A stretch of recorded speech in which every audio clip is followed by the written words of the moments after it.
कि भारत का राष्ट्रीय पशु है, क्या है? हाथी है, शेर है, बाघ है या फिर मोर है? तो भारत का जो राष्ट्रीय पशु है वो है बाघ। ये आप बाघ देख रहे हैं। बाघ भारत का राष्ट्रीय पशु है। इसका वैज्ञानिक नाम पैंथर टाइग्रिस है। भारत में पाई जाने वाली इस प्रजाति को रॉयल बंगाल टाइगर के नाम से जाना जाता है। ये आप चित्र में देख रहे हैं, ये है बाघ जो हमारा भारत देश का राष्ट्रीय पशु है। अगले प्रश्न की ओर बढ़ते हैं। सागरीय खरपतवार किसका महत्वपूर्ण स्रोत है? क्लोरीन का, ब्रोमीन का, आयोडीन का, लोहा का। इनमें से जो सागरीय खरपतवार हैं, जो सागर के किनारे जो खरपतवार जम जाता है, अवांछनीय पौधे जो निकल आते हैं, जो महत्वपूर्ण नहीं होते हैं, वो किसके महत्वपूर्ण स्रोत होते हैं? तो इसका जो राइट आंसर हो जाएगा वो हो जाएगा आयोडीन के। सागरीय खरपतवार आयोडीन का महत्वपूर्ण स्रोत माने जाते हैं क्योंकि सागर का जल लवण युक्त, लवण माना नमक युक्त होता है, तो नमक युक्त होता है, इसके कारण सागरीय खरपतवार भी लवण युक्त हो जाता है और ये नमक में आयोडीन पाया जाता है। तो आयोडीन के अच्छे स्रोत होते हैं सागरीय खरपतवार। अगला प्रश्न है कि भारत में प्रोजेक्ट टाइगर कार्यक्रम किस वर्ष आरंभ किया गया था? भारत में प्रोजेक्ट टाइगर जो कार्यक्रम था वो किस वर्ष में आरंभ किया गया था? तो वो आरंभ किया गया था 1973 ईस्वी में। टाइगर की कमी को देखते हुए, टाइगर मतलब चीता को रोकने यानी कि कमी की संख्या को रोकने के लिए तथा उनके संरक्षण के लिए भारत सरकार के वन एवं पर्यावरण विभाग द्वारा वर्ष 1973 को प्रोजेक्ट टाइगर की शुरुआत की गई थी। अगला प्रश्न है कि निम्नलिखित में से किस वर्ग में प्रोटीन की प्रचुरता होती है? दूध आम गाजर में, अंडा मटर मछली में, सोयाबीन चना मक्का में या सेव दही मांस में? प्रोटीन की सबसे ज्यादा मात्रा इनमें से किस में पाई जाती है? तो वो पाई जाती है सोयाबीन चना और मक्का में। सबसे ज्यादा प्रोटीन इन तीनों में पाया जाता है। सोयाबीन चना और मक्का प्रोटीन के अच्छे स्रोत माने जाते हैं। प्रोटीन की कमी से क्वाशरकोर रोग हो जाता है जिसको हम सूखा रोग भी कहते हैं। बच्चा दुबला पतला हो जाता है, हड्डियां दुबली पतली हो जाती हैं, इस प्रोटीन की कमी से ये रोग हो जाता है क्वाशरकोर, जिसको हम सूखा रोग भी कहते हैं। अगला है कि एक नक्षत्र का रंग निर्भर करता है, नक्षत्र माने ग्रह, उसका रंग किस पर निर्भर करता है? सूर्य से दूरी पर, त्रिज्या पर, घनत्व पर, पृष्ठीय ताप पर। तो एक ग्रह जो नक्षत्र होता है उसका जो रंग निर्भर करता है वो करता है पृष्ठीय ताप पर। किसी तारे या नक्षत्र का रंग पृष्ठीय ताप पर निर्भर करता है। नीला रंग सर्वाधिक ताप को इंगित करता है जबकि पीला रंग सबसे कम ताप को इंगित करता है, यानी कि नीला जो रंग होता है वो ताप को सबसे ज्यादा इंगित करता है। आगे का प्रश्न है कि वनों के महत्व के कारण हैं। वनों के महत्व के क्या कारण है? Green gold, green island, green house, green silver. तो इसका जो राइट आंसर है वो ग्रीन गोल्ड, हरा सोना जिसको बोलते हैं, वो वनों के महत्व का कारण है। अगला प्रश्न है कि पृथ्वी का अपमार्जक कौन है? जीवाणु व कवक, मृदा व जल, पशु या पक्षी? कौन है पृथ्वी के अपमार्जक? तो इसका राइट आंसर है जीवाणु व कवक। ए इसका राइट आंसर है। जीवाणु एवं कवक पृथ्वी का अपमार्जक कहा जाता है। ये ऐसे जीव हैं जो अपने आवासीय क्षेत्र में उपस्थित मृत जैविक पदार्थों को खाकर अपना निर्वहन करते हैं। अगला प्रश्न है कि कथक किस क्षेत्र का शास्त्रीय नृत्य है? उत्तर भारत का, केरल का, आंध्र प्रदेश का या फिर तमिलनाडु का? तो इसका जो राइट आंसर हो जाएगा वो हो जाएगा उत्तर भारत का। कथक जो नाटक है वो नृत्य है, वो प्रसिद्ध नृत्य है, यानी कि कथक उत्तर भारत का शास्त्रीय नृत्य यानी कि शास्त्रीय नृत्य के नाम से जाना जाता है। और यह नृत्य भाव प्रधान होता है जिसमें अभिनय नृत्य के द्वारा कथानक का प्रस्तुतिकरण किया जाता है। ये आप देख रहे हैं, ये उत्तर भारत का कथक नृत्य है, इसको कथक बोलते हैं। चलिए आगे बोलते हैं, निम्नलिखित में रबी की फसल कौन सी है? चावल, चना, मूंगफली और कपास। इनमें रबी की फसल कौन सी है? तो इसका जो राइट आंसर है वो है चना। चना इनमें रबी की फसल है। चावल, मूंगफली और कपास ये सभी खरीफ की फसलें हैं। तो रबी की फसल की यदि बात करें तो यह शीतकालीन फसल होती है और ये अक्टूबर नवंबर में बोई जाती है। और करीब 4 महीने बाद यानी कि नवंबर, दिसंबर, जनवरी, फरवरी, मार्च यानी कि फरवरी, मार्च या मार्च अप्रैल में इसको काट लिया जाता है। शीतकालीन फसल होती है जिसको हम रबी की फसल बोलते हैं। क्योंकि भारत में यदि फसलों की बात करें तो 3 प्रकार की फसलें होती हैं। एक होती है रबी की फसल जो कि अक्टूबर नवंबर में बोई जाती है और मार्च अप्रैल में काट ली जाती है, और जिसमें मुख्य फसलें होती हैं रबी में गेहूं, जौ, चना, सरसों, मटर, आलू, ये सभी रबी की फसलें होती हैं। और दूसरे प्रकार की जो फसल होती है उसको हम बोलते हैं खरीफ की फसल। खरीफ की फसल को जून जुलाई में तो बोते हैं, और जून जुलाई के बाद लगभग 4-5 महीने बाद यानी कि जुलाई, अगस्त, सितंबर, अक्टूबर और नवंबर, अक्टूबर नवंबर में इसको काट लिया जाता है ये खरीफ की फसल का। और तीसरी जो फसल होती है वो होती है जायद की फसल, जो कि गर्मियों की फसल मानी जाती है। तो गर्मियों की फसल में जैसे कि खीरा, ककड़ी, तरबूज, खरबूज, ये जो फसल होती है जायद की फसल कही जाती है। तो भारत में 3 प्रकार की प्रमुख फसलें उगाई जाती हैं। अगला प्रश्न है कि पोलियो का कारण है क्या कारण है? जीवाणु है, विषाणु है, कवक है, कीट है। पोलियो का क्या कारण है? तो पोलियो का प्रमुख कारण है विषाणु। ये पोलियो जो होता है विषाणु के द्वारा होता है। आप देख रहे हैं चित्र में, ये पोलियो ग्रस्त बच्चे हैं। पोलियो ज्यादातर पैरों में होता है, हड्डियां बहुत कमजोर हो जाती हैं, चल नहीं पाता बच्चा, बैसाखियों के सहारे चलते हैं, और छोटे बच्चों में अधिकतर होता है ये पोलियो। इसका चलता भी है कि पोलियो की खुराक भी पिलाई जाती है। काफ़ी दिन से अभियान भी चल रहा है, पोलियो मुक्त भारत को बनाना है। तो 2 बूंद जिंदगी की वो पोलियो वाली ही खुराकें होती हैं। तो पोलियो विषाणु के कारण होता है। पोलियो का वायरस भोजन, पानी के साथ शरीर में प्रवेश करते हैं तथा तंत्रिका तंत्र को क्षतिग्रस्त कर मांसपेशियों में अवरोध उत्पन्न कर देते हैं। इसीलिए इनकी हड्डियां कमजोर पड़ जाती हैं और चल नहीं पाते हैं। मांसपेशियों को बिल्कुल उत्पन्न कर देते हैं, अवरोध, रुकावट पैदा कर देते हैं, उनको विकसित नहीं होने देते हैं। ये विषाणु ऐसे होते हैं जिससे पोलियो हो जाता है। अगला है कि पर्यावरण दिवस किस दिन मनाया जाता है? 4 जून का, 5 जून को, 15 जून को, 26 जून का। पर्यावरण कि किसी भी परीक्षा में ये प्रश्न अवश्य पूछा जाता है पर्यावरण दिवस से संबंधित। तो इसका जो राइट आंसर है वो है 5 जून। 5 जून को पर्यावरण दिवस मनाया जाता है। पर्यावरण में प्रदूषण के प्रति जागरूकता फैलाने के लिए 5 जून को पर्यावरण दिवस मनाया जाता है। और ये जो प्रदूषण के प्रति जागरूकता के लिए ये दिन मनाया जाता है पर्यावरण दिवस। और ये पर्यावरण दिवस के मुद्दे पर सर्वप्रथम बैठक 1972 ईस्वी में स्कॉटलैंड में हुई थी, और तभी से उसी जो बैठक के बाद इसको पर्यावरण दिवस के रूप में 5 जून मनाया जाता है। आगे है कि पौधों में प्रकाश संश्लेषण क्रिया किस रंग में सबसे अधिक होती है? नीले रंग में, पीले रंग में, लाल रंग में, हरे रंग में। इनकी प्रकाश संश्लेषण की जो क्रिया होती है वो सबसे ज्यादा इनमें से किस रंग में होती है? वो होती है लाल रंग में। इनकी प्रकाश संश्लेषण की क्रिया सबसे ज्यादा लाल रंग में होती है। इनकी पौधों में लाल रंग की उपस्थिति में प्रकाश संश्लेषण की क्रिया सबसे तीव्र होती है। नीले रंग में लाल से कुछ कम तथा हरे रंग में और बैंगनी रंग में यह क्रिया सबसे कम होती है। अब प्रकाश संश्लेषण का यहाँ पे एक फिगर दिया हुआ है, आप देखें। प्रकाश संश्लेषण पौधों में होता है, सूर्य का प्रकाश पौधों पर पड़ता है, और जब लाइट एनर्जी के रूप में यानी कि ऊष्मा के रूप में जो एनर्जी मिलती है वो सूर्य के प्रकाश से मिलती है, और यहाँ से ऑक्सीजन मुक्त करते हैं ये पौधे। जो क्लोरोप्लास्ट होते हैं, क्लोरोप्लास्ट की उपस्थिति होती है पत्तियों में। तो क्लोरोप्लास्ट की उपस्थिति सूर्य के प्रकाश में है, और कार्बन डाइऑक्साइड को ग्रहण करते हुए पानी जमीन से लेते हुए ये भोजन का निर्माण करते हैं। चलिए आगे बढ़ते हैं अगले प्रश्न की ओर कि भिंडी में पाया जाता है। भिंडी में क्या पाया जाता है? Phosphorus, vitamin A, vitamin C और ये सभी। तो भिंडी में ये सभी पाए जाते हैं।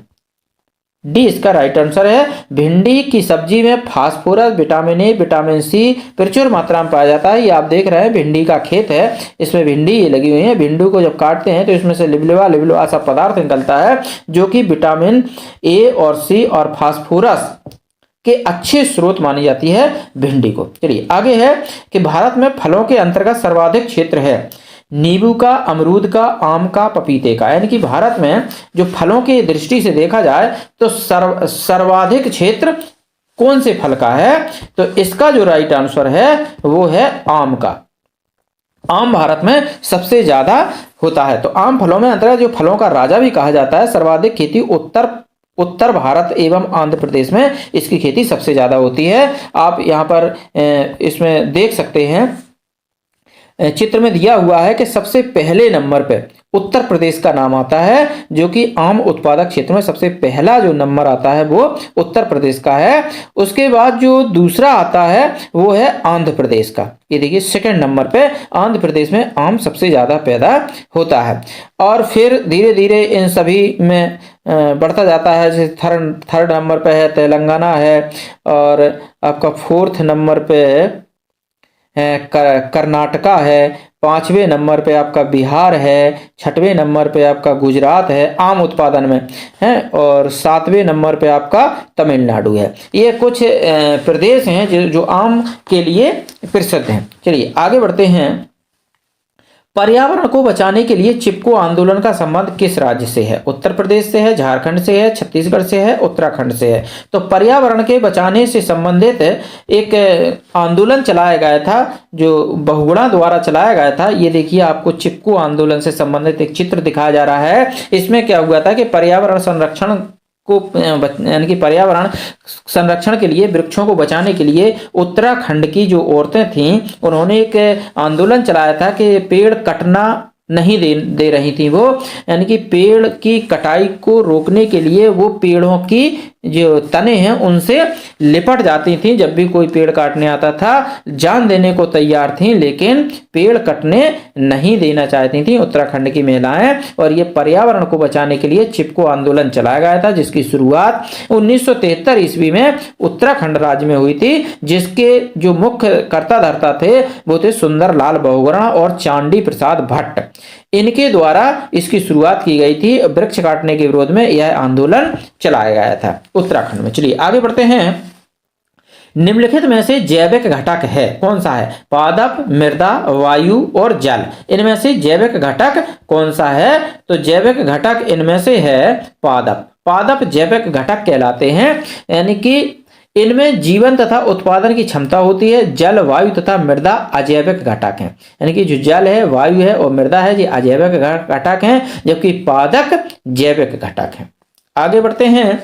कौन रासायनिक उर्वरक का उदाहरण नहीं है? रासायनिक खाद इनमें से कौन सी नहीं है? तो क्या यूरिया रासायनिक खाद नहीं है, पोटास नहीं है, फास्फोरस नहीं है, या कंपोस्ट खाद नहीं है?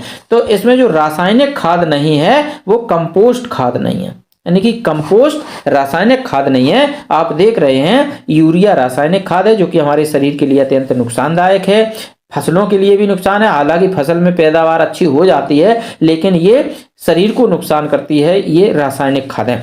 जबकि कंपोस्ट खाद एकदम शुद्ध होती है, जो इस तरह से बनाई जाती है कि सड़े गले पदार्थों को, घर में जो कूड़ा कचरा निकलता है, सब्जी अब्जी भाजी निकलती है, उनको एक गड्ढे में जमा करते जाओ, उसमें बंद कर दो उसको बहुत दिनों के लिए, तो काफी दिनों के बाद इनका परिसंचरण हो जाता है और ये इस प्रकार की खाद बनकर के तैयार हो जाती है, जो कि पौधों के लिए, हमारे स्वास्थ्य के लिए अत्यंत महत्वपूर्ण होती है कंपोस्ट खाद। जबकि रासायनिक खाद हमारे शरीर के लिए हानिकारक होती है। कंपोस्ट खाद जैविक खाद का उदाहरण है, यानी कि जैविक खाद भी इसको बोलते हैं हम, कंपोस्ट खाद भी बोलते हैं, जैविक खाद बोलते हैं। कभी कभी ये केंचुओं के निर्माण से भी बनाई जाती है, यानी कि इनमें केंचुओं को छोड़ दिया जाता है, केंचुओं को छोड़ दिया जाता है और इसी में ये सब चीज डालते रहते हैं। तो केंचुआ किसान का मित्र कहा जाता है और चूहा किसान का दुश्मन कहा जाता है, क्योंकि केंचुआ किसान की फसल को में वृद्धि करता है और केंचुआ फसल को नुकसान, वो चूहा फसल को नुकसान पहुंचाते हैं।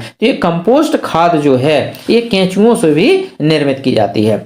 अच्छा, ये जो इनके निर्माण में मृत जीव जंतु, पेड़ पौधे के पत्ते तथा घर में निकलने वाले उत्सर्जित पदार्थ जो होते हैं, जैसे कि सब्जी के छिलके वगैरह, इन सभी से ये कंपोस्ट खाद बनाई जाती है। यूरिया, पोटास और फास्फोरस ये सभी रासायनिक खाद हैं। चलिए आगे बढ़ते हैं कि हमारे पर्यावरण में किस गैस का सबसे अधिक सांद्रण है? ऑक्सीजन का, कार्बन डाइऑक्साइड का, हाइड्रोजन का या फिर नाइट्रोजन का?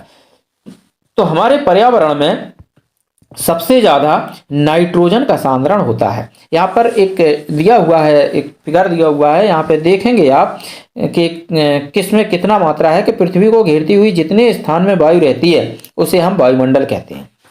यानी कि पृथ्वी को घेरने वाला जो जहां पर हवा होती है उसको हम वायुमंडल कहते हैं। वायुमंडल के निचले भाग को क्षोमंडल कहा जाता है और बीच वाले मंडल को समताप मंडल कहा जाता है, जिसमें एरोप्लेन वगैरह उड़ते हैं। और लास्ट का जो अंतम सबसे ऊपरी वाला होता है उसको हम आयन मंडल कहते हैं, जिसमें जो उपग्रह वगैरह छोड़े जाते हैं। वायुमंडल में पाए जाने वाले गैसों का सांद्रण निम्न प्रकार है। नाइट्रोजन है 78%, वायुमंडल में सबसे ज्यादा नाइट्रोजन गैस है हमारे वायुमंडल में। ऑक्सीजन की जो प्रतिशत मात्रा है वो लगभग 20.95%, लगभग 21%। और आर्गन की जो मात्रा है वो है 0.93%। कार्बन डाइऑक्साइड की मात्रा हमारे वायुमंडल में है 0.03%। और नियोन जो गैस होती है उसकी मात्रा है 0.0018%। और हाइड्रोजन की मात्रा है 0.001%। यानी कि सबसे कम मात्रा में हाइड्रोजन गैस पाई जाती है और सबसे ज्यादा मात्रा में नाइट्रोजन गैस पाई जाती है हमारे वायुमंडल में। चलिए नेक्स्ट प्रश्न की ओर बढ़ते हैं। निम्नलिखित में कौन अम्ल वर्षा का बृहद प्रदूषक है? Sulphur dioxide, carbon dioxide, carbon monoxide या हाइड्रोजन पेरोक्साइड? इनमें जो अम्ल वर्षा है वो सबसे बड़ा प्रदूषक कौन सा होता है? तो वो होता है सल्फर डाइऑक्साइड। सल्फर डाइऑक्साइड जो है SO2, इसका जो सूत्र होता है वो SO2 होता है। अम्ल वर्षा के लिए बृहद प्रदूषक है। जल से संयोग कर ये गैस नाइट्रिक अम्ल यानी कि HNO3 एवं सल्फ्यूरिक अम्ल HSO बनाती है। अम्लीय वर्षा का pH मान जो होता है वो 4 से 4.5 होता है। आगे है कि NCTE का उद्देश्य क्या है? तो NCTE का उद्देश्य क्या? निदेशालय शिक्षालय खोलना है, शिक्षालयों में शिक्षा स्तर बनाए रखना है, शिक्षा में शोध को बढ़ावा देना है या शिक्षालयों को अनुदान देना है? क्या मुख्य उद्देश्य क्या है NCTE का? तो NCTE का जो मुख्य उद्देश्य है वो है शिक्षालयों में शिक्षा स्तर बनाए रखने के लिए, ये मुख्य उद्देश्य है NCTE का। NCTE का फुल फॉर्म होता है national council for teachers education. ये इसका NCTE का फुल फॉर्म होता है और इसका जो मुख्य उद्देश्य है शिक्षालयों में शिक्षा स्तर को बनाए रखना है। आगे है कि हमारे देश में वन महोत्सव दिवस कब मनाया जाता है? तो हमारे देश में वन महोत्सव क्या 2 अक्टूबर को मनाया जाता है, 1 जुलाई को, या फिर 10 अगस्त को मनाया जाता है, या 1 दिसंबर को मनाया जाता है? तो हमारे देश में जो वन महोत्सव मनाया जाता है वो मनाया जाता है 1 जुलाई को। 20 का राइट आंसर है। और वन संरक्षण के उद्देश्य से 1 जुलाई को यानी कि वन संरक्षण का उद्देश्य था इसमें, प्रतिवर्ष भारत में वन महोत्सव के रूप में इस दिन को मनाया जाता है। आगे है कि जल जनित रोग कौन सा है? अतिसार है, छोटी माता है, रक्ताल्पता है या मस्तिष्क ज्वर है? तो इसका जो राइट आंसर है वो है अतिसार। अतिसार जिसको हम डायरिया भी बोलते हैं, है ना, डायरिया होता है, उल्टी दस्त होने लगती है। ये आप चित्र में देख रहे होंगे, एक व्यक्ति दस्त भी लग रहा है उसको और उल्टी भी हो रही है, यानी कि उल्टी दस्त होने को हम अतिसार बोलते हैं। और ये जल जनित रोग है और इसका तात्पर्य है कि जल से उत्पन्न होने वाला ये रोग है अतिसार। अतिसार रोग जल के द्वारा उत्पन्न होता है, जबकि छोटी माता जो है, ये छोटी माता ये विषाणु के द्वारा होती है। और रक्ताल्पता जो रोग है ये जो होती है लोहे की कमी से होती है। आयरन की कमी जब हो जाती है तो रक्ताल्पता यानी कि खून की कमी हो जाती है। और मस्तिष्क जो रोग है वो जीवाणु के द्वारा उत्पन्न होता है, जो मस्तिष्क रोग होता है, मस्तिष्क जिसको ज्वर बोलते हैं। और हिंदी में उसको कहते हैं ना दिमागी बुखार, बुखार दिमाग पे चढ़ गया है, तो वो जीवाणु के कारण होता है मस्तिष्क ज्वर जिसको हम बोलते हैं। चलिए अगला प्रश्न है कि वायु प्रदूषण का कारण क्या है? कीटनाशक, सीवेज, धुआं या ध्वनि विस्तारक? यानी कि जो वायु प्रदूषण होता है वो उसका मुख्य कारण क्या है? तो ध्वनि प्रदूषण का मुख्य कारण है धुआं। आप चित्र में देख रहे होंगे कितनी बड़ी बड़ी फैक्ट्रियों से कितना खतरनाक धुआं निकलता है, कितनी खतरनाक जहरीली गैसें निकलती हैं जो कि हमारी वायु को प्रदूषित कर देती हैं, दूषित कर देती हैं। धुआं वायु प्रदूषण का मुख्य कारक है क्योंकि धुएं में अनेक प्रकार की अवांछनीय गैसें होती हैं जो स्वच्छ वायु में मिलकर उन्हें प्रदूषित कर देती हैं। ये गैसें कौन कौन सी होती हैं? जैसे कार्बन डाइऑक्साइड होती है जो कि हमारे शरीर के लिए अत्यंत हानिकारक होती है, मोनोऑक्साइड तो बहुत ज़्यादा, सल्फर डाइऑक्साइड और मीथेन ये हमारे शरीर पर बुरा प्रभाव डालती हैं, यानी कि हमें स्वस्थ रखने में ये बाधक होती हैं। इसलिए धुआं वायु प्रदूषण का सबसे महत्वपूर्ण कारण बन जाता है। आगे है कि निम्नलिखित में किसके कुनाइल नामक दवा प्राप्त होती है, यानी कि किससे होती है कुनाइल नामक दवा?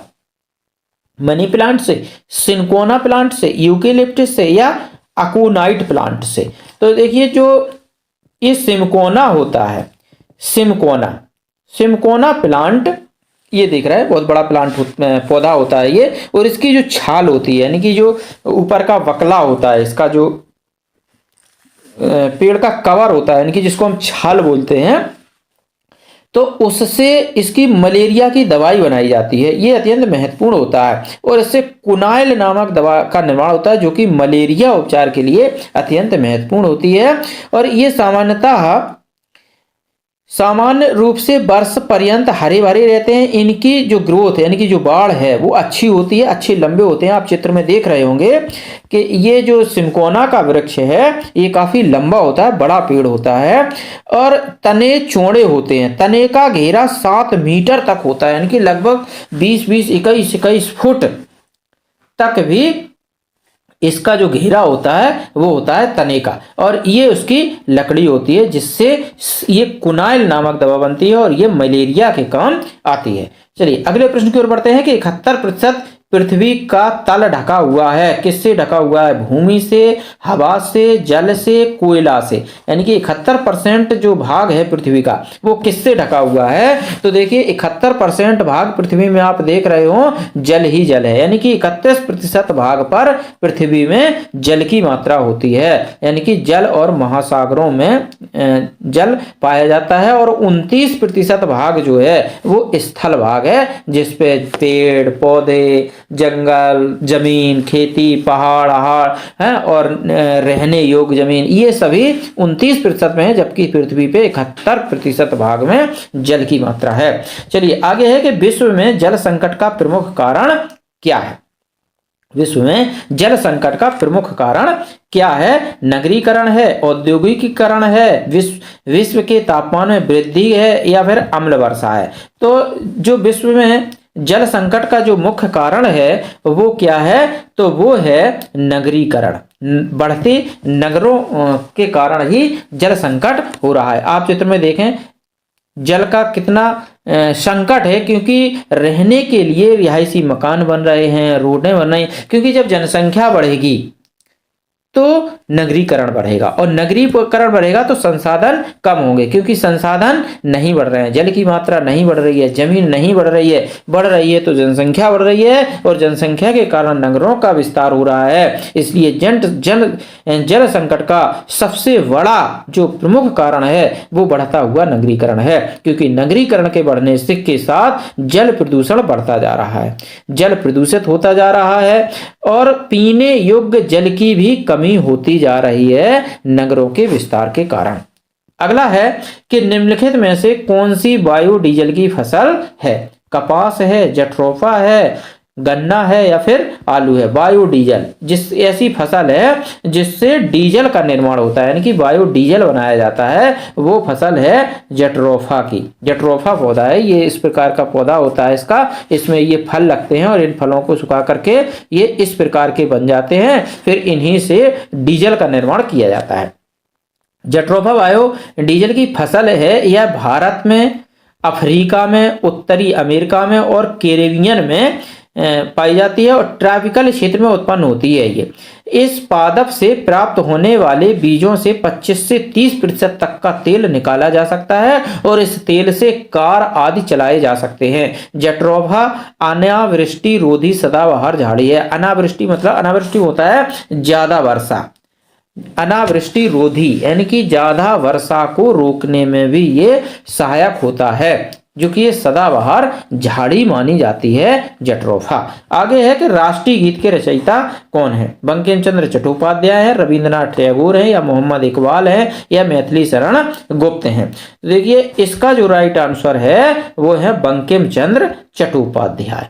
बंकिम चंद्र चटर्जी जो हैं ये राष्ट्रीय गीत के रचनाकार है। रविंद्रनाथ टैगोर राष्ट्रगान के रचयिता हैं जो कि जनगण मन है। मोहम्मद इकबाल जो हैं सारे जहां से अच्छा हिंदुस्तान हमारे के हैं। और मैथिली शरण गुप्त ने तो बहुत सारी रचनाएं की हैं, है ना, साकेत है, यशोधरा है, ये सभी मैथिली शरण गुप्त की रचनाएं हैं। तो बंकिम चंद्र चट्टोपाध्याय ने राष्ट्रीय गीत की रचना की है। भारत में स्वदेशी आंदोलन 1905 के समय यह गीत गाया गया था और ये एकता का प्रतीक बन गया था, वंदे मातरम। कि भारत में प्रथम बायोगैस संयंत्र कहाँ स्थापित किया गया था? क्या पिलानी में, जयपुर में, आगरा में या फिर दिल्ली में? तो भारत में जो सर्वप्रथम बायोगैस संयंत्र लगाया गया था वो पिलानी में लगाया गया था। ये इसका राइट आंसर है। भारत में सर्वप्रथम बायोगैस, ये देखिए आप देख रहे हैं बायोगैस संयंत्र पिलानी में स्थापित किया गया था। इससे प्रदूषण रहित ऊर्जा के साथ साथ अच्छी खाद का भी निर्माण हो जाता है। ये चित्र में आप देख रहे होंगे, ये बायोगैस संयंत्र है। आगे है कि डेसीबल निम्नलिखित में से किसे मापने की इकाई है? यानी कि डेसीबल जो है वो उससे क्या नापा जाता है? क्या गहराई मापी जाती है, ध्वनि मापी जाती है, तापमान मापी जाती है, वायुदाब मापा जाता है इससे? तो इसका जो राइट आंसर हो जाएगा वो हो जाएगा ध्वनि। यानी कि जो डेसिबल है वो ध्वनि मापने की एक इकाई है।